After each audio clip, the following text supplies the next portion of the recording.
মধ্য দিয়ে 1971 সালে স্বাধিকার আন্দোলন প্রতিষ্ঠিত হয়েছিল। আমি স্মরণ করছি 2 লক্ষ মা বোনের ইজ্জতের বিনিময়ে আমরা যে স্বাধীনতা পেয়েছি, সেই মা বোনদেরকে বিনম্র চিত্তে আমি স্মরণ করছি। মহিলা দল, বাংলাদেশ জাতীয়তাবাদী মহিলা দল ইউকে শাখার সংগ্রামী সদস্য সচিব অঞ্জনা আলমের আয়োজনে এবং ANTB'র আয়োজনায় আজকের এই ভার্চুয়াল আলোচনা সভার সম্মানিত প্রধান অতিথি হিসেবে উপস্থিত থাকার কথা ছিল আমাদের মহিলাদের পথিকৃৎ, বর্তমান মহিলাদের মধ্যে যিনি রাজনীতিতে সর্বাগ্রে এগিয়ে আছেন, আমাদের দেশনেত্রী বেগম খালেদা জিয়ার পরেই বাংলাদেশ জাতীয়তাবাদী দলের নির্বাহী কমিটির স্থায়ী কমিটির সদস্য বেগম সেলিমা রহমান। বিশেষ অতিথি উপস্থিত আছেন আমার অত্যন্ত শ্রদ্ধাভাজন ব্যক্তিত্ব। আমি যাদেরকে রাজপথে যখন কাজ শুরু করেছিলাম ছাত্র দলে, তখন আমি পেয়েছিলাম যে আমার বড় আপুদের, তাদের মধ্যে অন্যতম একজন শিরিন সুলতান আব্বা, যিনি পরবর্তীতে সাবেক সংসদ সদস্য হয়েছেন এবং বর্তমান জাতীয় নির্বাহী কমিটির স্বনির্ভর বিষয়ক সম্পাদকের দায়িত্ব পালন করছেন আমার অত্যন্ত প্রিয় বড় আপু শিরিন আপা। উপস্থিত আছেন আমাদের বিলকিস জাহান আপা, যিনি মহিলা দলে দীর্ঘদিন নেতৃত্ব দিয়েছেন, কাজ করেছেন, পদপদবি বহন করেছেন এবং সাবেক সংসদ সদস্য ছিল, যাদের সাথে ইডেন কলেজে ছাত্রদল করার সময় বিশেষ করে হরতালে আমরা একত্রে হয়ে কাজ করতাম। হরতালগুলোতে আমাদের সকলের সাথে সকলের একত্রে দেখা হতো, কাজ করা হতো এবং ম্যাডামের প্রোগ্রামগুলোতে বেশি দেখা হতো। এই নেতৃবৃন্দ সহ আমার ইডেন কলেজের সিনিয়র, জুনিয়র এবং মহিলা দলের বিভিন্ন পর্যায়ের বাংলাদেশের বাইরে থেকে যারা অংশগ্রহণ করেছেন, সবাইকে জানাচ্ছি আমি আমার সাবেক রাজনৈতিক কর্মস্থল এবং বর্তমান কর্মস্থলের পক্ষ থেকে সংগ্রামী শুভেচ্ছা এবং অভিনন্দন। আমরা এমন একটি দিনে আসলে আজকে সকল মহিলার নেতৃবৃন্দরা একত্রিত হয়েছি, যে সময়টা আমরা একটা পার করছি, অতি ক্রান্তিকাল সময় পার করছি। ক্রান্তিকাল বলছি এই জন্য যে মহান স্বাধীনতার মাস শুরু হয়ে গিয়েছে এবং সুবর্ণ জয়ন্তী আমরা দোরগোড়ায় এসে পড়েছি। আমরা 2021 সালের 25শে মার্চ আমরা উদযাপন স্বাধীনতা দিবস, কিন্তু আমরা এই সুবর্ণ জয়ন্তীর দোরগোড়ায় এসেও দেখতে পাচ্ছি যেই মহান নেতা বাংলাদেশের স্বাধীনতার ঘোষণা দিয়েছিলেন, বাংলাদেশের স্বাধীনতার ঘোষণা দিয়ে তাঁতি, মজুর, কৃষক, ছাত্র জনতা এবং সামরিক বাহিনীর সদস্যদেরকে ঐক্যবদ্ধ করেছিলেন, সেই মহান নেতাকে আজকে স্বাধীনতার খলনায়ক বলা হচ্ছে। সেই মহান নেতার পথিক বিকৃতি রূপ বানিয়ে দেখা যাচ্ছে আজকে ঢাকা শহরের, ঢাকা বিশ্ববিদ্যালয়ের সড়ক দ্বীপে সেই তার বিকৃতি একটা ছবি বানিয়ে সেই ছবির উপরে কেমন পাশবিক নির্যাতন করা হচ্ছে, মনে হচ্ছে যে একজন জীবিত মানুষকে নির্যাতন করছে। এই ধরনের একটি পরিবেশের মধ্য দিয়ে আজকে স্বাধীনতার সুবর্ণ জয়ন্তী পালিত হতে যাচ্ছে। তো আমি গভীর দুঃখের সাথে, ঘৃণার সাথে এই স্বাধীনতার রজত জয়ন্তী পালন করতে শেখ হাসিনাকে ধিক্কার জানাচ্ছি। আমি ঘৃণা প্রকাশ করছি স্বাধীনতার সুবর্ণ জয়ন্তীতে শেখ হাসিনার প্রতি। কারণ যেই লক্ষ্যকে অর্জন করে, যেই লক্ষ্যকে কেন্দ্র করে বাংলাদেশের স্বাধীনতা যুদ্ধ সংগঠিত হয়েছিল, মানুষের ভোটের অধিকার, মানুষের ভাতের অধিকার, মানুষের কথা বলার অধিকার, মানুষের স্বাধীনতাকে কেন্দ্র করে কিন্তু সেই দিন মুক্তিযুদ্ধ সংগঠিত হয়েছিল। সেই পাকিস্তানি বাহিনীরা, পাকিস্তানি শাসক গোষ্ঠীরা পূর্ব বাংলার মানুষদের স্বাধীনতা বিশ্বাস করতো না, বাক স্বাধীনতা বিশ্বাস করতো না, এমনকি ভোট অধিকারে বিশ্বাস করতো না।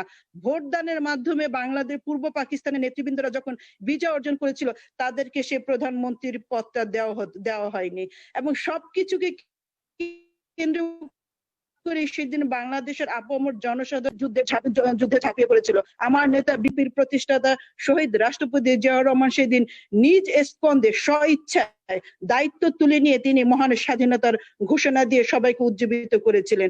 কিন্তু আমরা দেখেছি 9 মাস রক্তক্ষয়ী যুদ্ধের পরে, যেখানে আমাদের 30 লক্ষ শহীদ, আমাদের 30 লক্ষ বাঙালি শহীদ হয়েছিলেন এবং 2 লক্ষ নারী ইজ্জতের আমরা স্বাধীনতা পেয়েছিলাম।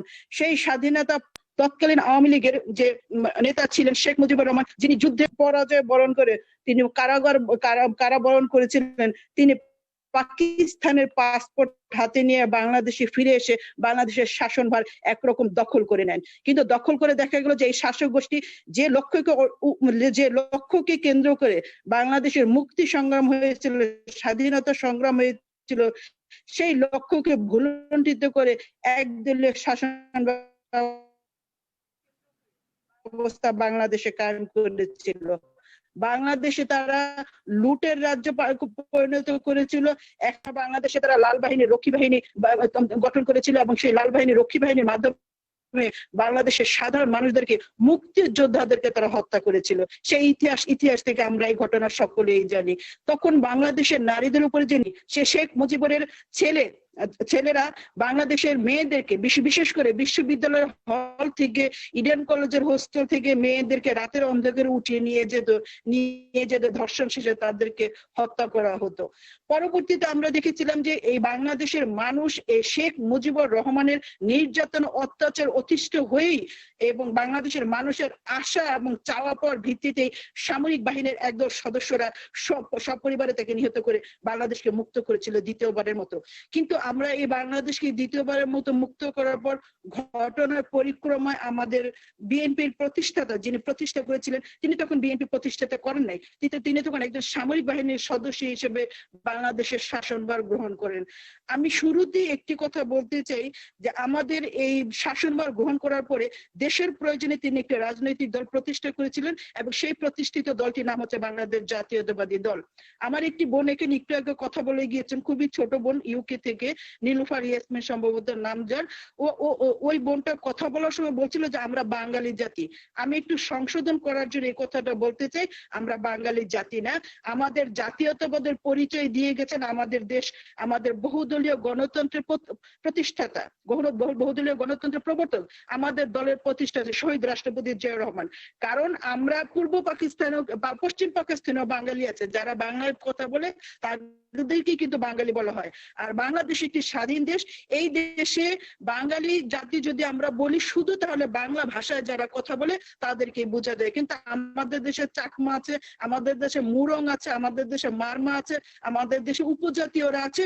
সকলকে একত্রে একটি ফ্রেমে আবদ্ধ করার জন্য, সকলকে একটি পরিচয় পরিচিত করার জন্য শহীদ রাষ্ট্রপতি জিয়াউর রহমান বাংলাদেশের জাতীয়তাবাদকে জাতীয়তাবাদী হিসেবে কিন্তু তিনি প্রতিষ্ঠিত করেছেন।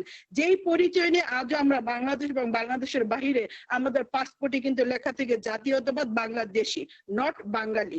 কাজে আমরা যেন কখনো কেউ বাংলাদেশি কোন সদস্যরা কখনো আমাদেরকে বাঙালি জাতি না বলে, আমাদের জাতীয়তাবাদের নাম হচ্ছে বাংলাদেশ জাতীয়তা, বাংলাদেশি, আমরা বাংলাদেশি হিসেবে পরিচিত।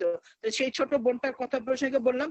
এই শহীদ রাষ্ট্রপতি জিয়াউর রহমান আমাদেরকে পরিচয় করে দিয়ে গেছেন আন্তর্জাতিক অঙ্গনে বাংলাদেশি হিসেবে, নট বাঙালি হিসেবে। তলাবিহীন ঝুড়ি থেকে তিনি বাংলাদেশকে একটি আধুনিক বাংলাদেশে পরিণত করেছিলেন।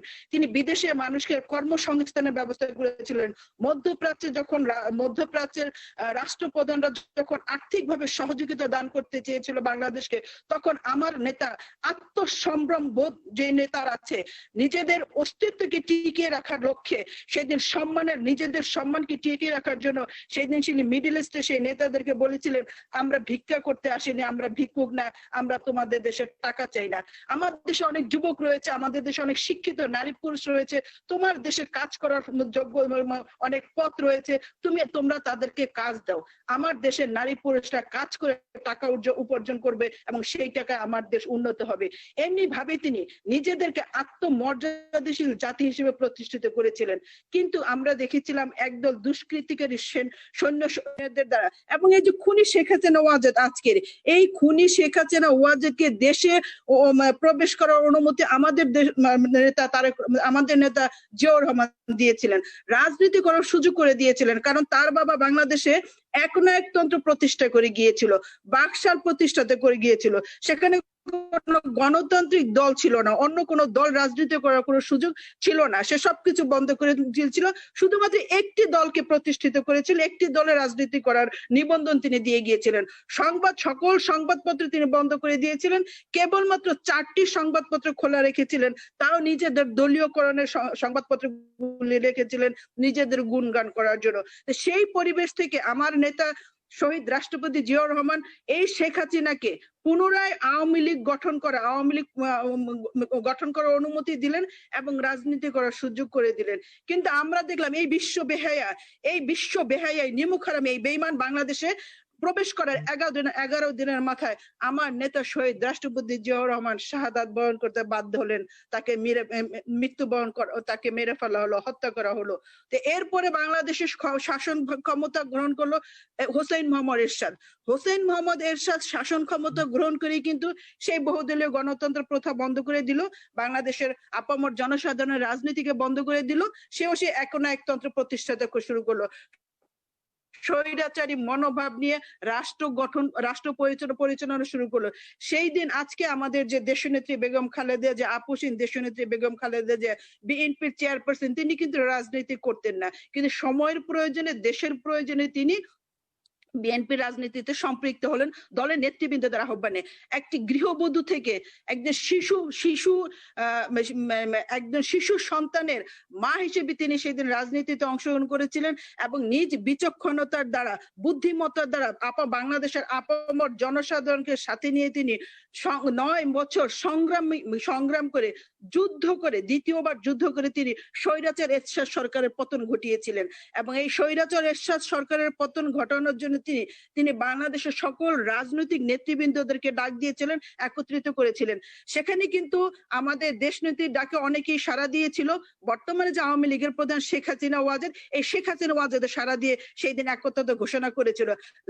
লাল দিঘির ময়দানে শেখ হাসিনা নিজে বক্তব্য দিয়ে বলেছিল যে হোসেন মোহাম্মদ এরশাদের সাথে বা হোসেন মোহাম্মদ এরশাদের তত্ত্বাবধানে কেউ যদি নির্বাচনে অংশগ্রহণ করতে পারে তাহলে সে জাতীয় বেঈমান হিসেবে পরিণত হবে। দেখতে পেয়েছিলাম যে এই শেখ হাসিনা ওয়াজেদ হোসেন মোহাম্মদ এরশাদের সাথে লং ড্রাইভে গিয়ে চলে গেল এবং পরবর্তীতে শেখ হাসিনা এরশাদের সাথে একাত্মতা ঘোষণা করে এরশাদের অধীনে নির্বাচন করার জন্য রাজি হয়ে গেল। তো সেই ঘটনার পরিপ্রেক্ষিতে কিন্তু বাংলাদেশের জনসাধারণ দেশনেত্রী বেগম খালেদা জিয়াকে আপোষহীন দেশনেত্রী হিসেবে আখ্যা দিয়েছিল। সেই আমাদের নেত্রী দেশনেত্রী বেগম খালেদা জিয়া সরকার গঠন করার পর বাংলাদেশের আকাশে বাতাসে বইতে থাকলো গণতন্ত্রের সুবাতাস পুনরায়। তিনি বাংলাদেশকে একটি অতি উর্বর রাষ্ট্রে পরিণত করার জন্য, আধুনিক রাষ্ট্রে পরিচালনা করার জন্য, বাংলাদেশের নারীদেরকে সুশিক্ষায় শিক্ষিত করার জন্য বিভিন্ন ধরনের পদক্ষেপ নিয়েছিলেন। সেই ইতিহাস আমার আজকের যে বোনেরা এখানে আছেন বা ফেসবুকে যারা এই আলোচনাটা শুনছেন মোটামুটি সবাই জানেন। সেই আলোচনায় বিএনপির সেই বিশদ আলোচনায় আমরা আজকে যাব না, কিন্তু আমার বোন আজকে যেই বিষয়টিকে কেন্দ্র করে ভার্চুয়াল আলোচনা সভার আয়োজন করেছে যে স্বাধীনতার সুবর্ণ জয়ন্তী, স্বাধীনতার 50 বছরের দোরগোড়ায় 50 বছর আমরা পার করবো 25শে মার্চ। এই স্বাধীনতার সুবর্ণ জয়ন্তীর সময় এসেও কিন্তু আমরা দেখতে পাচ্ছি আজকে বাংলাদেশে খুন, রাহাজানি, নির্যাতন, অত্যাচার বেড়েই চলছে দিনের পর দিন। বাংলাদেশে আজকে কোনো গণতন্ত্র নাই, মানুষের ভোটের অধিকার নাই, ভাতের অধিকার নাই, মানুষের কথা বলার অধিকার নেই। সংবাদপত্রে যে দর্পণ সমাজের আয়না বলা চলে, সেই সংবাদপত্রে কোনো স্বাধীনতা নাই। একচ্ছত্র আধিপত্য বিস্তার করে চলছে বর্তমান শেখ হাসিনা ওয়াজেদ। একমাত্র রাষ্ট্রযন্ত্রকে ব্যবহার করে পুলিশ বাহিনীকে আজকে ছাত্র লীগ বাহিনীকে পুলিশ বাহিনী না, আজকে পুলিশ বাহিনী পুলিশ লীগে পরিণত হয়েছে। সেখানে আছে শেখ হাসিনা ওয়াজেদ ইশারায়। আজকে আমরা দেখতে পাচ্ছি স্বাধীনতার 50 বছর পরেও বাংলাদেশের নারীরা আজকে কথা বলতে পারছে না, নারীরা স্বাধীনভাবে কাজ করতে পারছে না, নারীরা সমাজের সামাজিক কাজে অংশগ্রহণ করতে পারছে না, নারীরা তাদের মান সম্ভ্রম রক্ষা করতে পারছে না। আজকে শিশু থেকে, আজকে 4-5 বছরের শিশু থেকে আজকে 70-75 বছরের বৃদ্ধা নারীরা পর্যন্ত ধর্ষিত হচ্ছে ছাত্রলীগের, যুবলীগের সন্ত্রাসীদের দ্বারা। আমরা কিছুদিন আগে দেখেছি সিলেটের এমসি কলেজে নববধূকে ধর্ষিত করা হয়েছে। আমরা দেখেছিলাম যে সুবর্ণচরে নৌকায় ভোট না দেওয়ার কারণে 5 সন্তানের জননীকে কিভাবে ধর্ষণ করা হয়েছে এবং পরবর্তীতে সেই মা মৃত্যুবরণ করলো।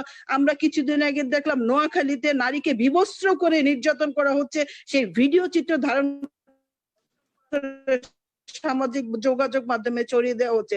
আমরা দেখেছি নুসরাতকে কিভাবে নির্যাতন করে পুড়িয়ে মেরেছে, নির্যাতন করে ধর্ষণ করে পরবর্তীতে সে মেয়ে আর গায়ে আগুন জ্বালিয়ে দিয়েছে কেরোসিন ঢেলে। এমনি ভাবে তনু হত্যা হয়েছে, সাংবাদিক রুনি দম্পতি হত্যা হয়েছে। আমরা কোনো বিচার আজ পর্যন্ত এই বাংলাদেশে বর্তমান আওয়ামী লীগ সরকারের সময় দেখিনি। আমাদের গণতন্ত্রের মা, আপসীন দেশনেত্রীর মা, যিনি সফলভাবে তিনবার বাংলাদেশের প্রধানমন্ত্রীর দায়িত্ব পালন করেছেন, বাংলাদেশকে যেহেতু তলবিহীন ঝুড়ি থেকে আমাদের রাষ্ট্রপতি জিয়াউর রহমান আধুনিক বাংলাদেশে পরিণত করেছিলেন, তলবিহীন ঝুড়ির খেতাব তিনি মোচন করেছিলেন, সেই দেশটিকে যখন একটি বাংলাদেশের মানে বিশ্বের দরবারে মাথা উঁচু করে দাঁড়াবার পরিবেশ তৈরি করে দিয়ে গেছিলেন আমাদের যে নেত্রী, তৈরি করেছেন যে নেত্রী, আমাদের প্রাণের নেত্রী খালেদা জিয়া, তাকে আজকে অন্যায় ভাবে মিথ্যা মামলায় জর্জরিত করে আজকে দিনের পর দিন তাকে কারাহাজতে রেখে দেওয়া হয়েছে। বর্তমান সময় কোভিড কে কেন্দ্র করে, করোনা ভাইরাসকে কেন্দ্র করে তাকে আসলে মুক্তি দেয়নি, তাকে কারাগার থেকে তার নিজস্ব বাড়ি থেকে বলে স্থানান্তরিত করা হয়েছে। কিন্তু কারা অন্তরীণে রয়েছেন, কিন্তু মুক্ত হননি। কাজে এমনি একটি পরিবেশের মধ্য দিয়ে, এমনি একটি সময়ের মধ্যে দিয়ে আমরা আজকে স্বাধীনতার রজত জয়ন্তী উপলক্ষে আলোচনায় বসেছি। তো এই আলোচনা সভা থেকে আমি একটি কথাই বলতে চাই যে বাংলাদেশের স্বাধীনতা যদি পূর্ণ প্রতিষ্ঠিত করতে হয়, যদি গণতন্ত্রকে পূর্ণ প্রতিষ্ঠা করতে হয়, যদি মানুষের ভাতের অধিকারকে প্রতিষ্ঠিত করতে হয়, বাক স্বাধীনতাকে প্রতিষ্ঠিত করতে হয়, বাংলাদেশের যুবক শ্রেণীকে যদি সুশিক্ষিত ভাবে গড়ে তুলতে চাই আমরা, যে যুবক শ্রেণীদেরকে আজকে ইয়াবা হাতে ধরিয়ে দিয়ে আজকে যুবক শ্রেণীকে কিন্তু মানে সমাজের অতল গহ্বরে নিয়ে যাচ্ছে বর্তমানে আওয়ামী লীগের অনির্বাচিত সরকার, যে সরকারটি জগদ্দল পাথরের মতো মানুষের বুকের উপরে চেপে বসে আছে। এই সরকারকে বাংলাদেশের মসনদ থেকে উৎখাত করতে হবে। যদি এই সরকারকে আমরা সকলে গণ অভ্যুত্থানের মধ্য দিয়ে, সকলে আন্দোলন সংগ্রামের মধ্য দিয়ে, সকলে ঐক্যবদ্ধ ভাবে আন্দোলন সংগ্রামের মধ্য দিয়ে এই খুনি স্বৈরাচারী শেখ হাসিনা ওয়াজেদকে যদি আমরা ক্ষমতার মসনদ থেকে বিতাড়িত করতে পারি, তবেই আমরা বাংলাদেশের মানুষকে স্বাধীনতার সুখ পাইয়ে দিতে পারবো। এই আশাবাদ ব্যক্ত করে আমার বক্তব্য শেষ করছি। আল্লাহ হাফেজ। বাংলাদেশ জিন্দাবাদ। দেশনেত্রী বেগম খালেদা জিয়া জিন্দাবাদ। তারেক রহমান জিন্দাবাদ। বাংলাদেশ জাতীয়তাবাদী মহিলা দল জিন্দাবাদ। সকলকে ধন্যবাদ।